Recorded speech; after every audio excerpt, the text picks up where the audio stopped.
आज हिंदू का जो एडिटोरियल आया है वो ये कह रहा है कि प्राइम मिनिस्टर की जो रीसेंट स्पीच आई है वो मॉडल कोड ऑफ कंडक्ट का वॉयलेशन है। अभी मॉडल कोड ऑफ कंडक्ट क्या होता है जो इस आर्टिकल के अंदर दिया हुआ है, आपको ये पढ़ना चाहिए आर्टिकल। देखिए, मॉडल कोड ऑफ कंडक्ट एक कंसेंसस डॉक्यूमेंट है जो डूज एंड डोंट्स बताता है कि इलेक्शन के टाइम पे आप क्या कर सकते हो क्या नहीं। और ये पहली बार 1960 के अंदर केरला लेजिस्लेटिव असेंबली में यूज हुआ था।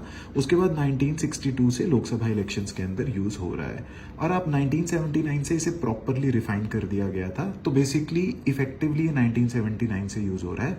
ये डूज एंड डोंट्स बताता है जिसका मेन काम ये है कि फ्री एंड फेयर इलेक्शंस हो और स्मूथ फंक्शनिंग ऑफ इलेक्शंस हो। जो गवर्नमेंट पावर में है वो गवर्नमेंट मशीनरी का मिसयूज करके इलेक्शन जीतने में अनड्यू एडवांटेज ना ले। तो इसीलिए जब भी मॉडल कोड ऑफ कंडक्ट लगता है, जो कि जिस दिन इलेक्शंस अनाउंस होते हैं तब से लगता है और जब तक रिजल्ट नहीं आते तब तक रहता है, जैसे अभी बंगाल और तमिलनाडु में लगा हुआ है।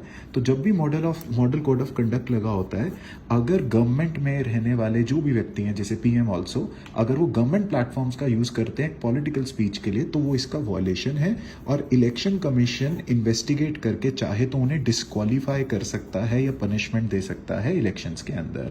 तो ये आर्टिकल ये बता रहा है कि मोदी जी की जो ये स्पीच आई है ये मॉडल कोड ऑफ कंडक्ट का वॉयलेशन है और इलेक्शन कमीशन को एक्शन लेना चाहिए, जो कि वो ले नहीं रहा है। अब इलेक्शन कमीशन ऑपोजिशन के केस में तो ये ले लेता है, पर यहां पर ये वो नहीं ले रहा है। तो ये आर्टिकल आपको पढ़ना चाहिए। एक और चीज जो आपको पता होनी चाहिए, model code of conduct election commission लगाता है पर ये लीगल लॉ नहीं है, ये मॉरल लॉ है।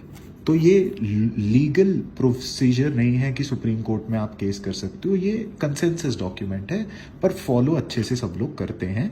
और इस केस में यही देखना है कि इसे अच्छे से होता है कि नहीं होता है। इस पे मेरी डिटेल्ड वीडियो भी है और आपको ये एग्जाम के लिए पता होना चाहिए।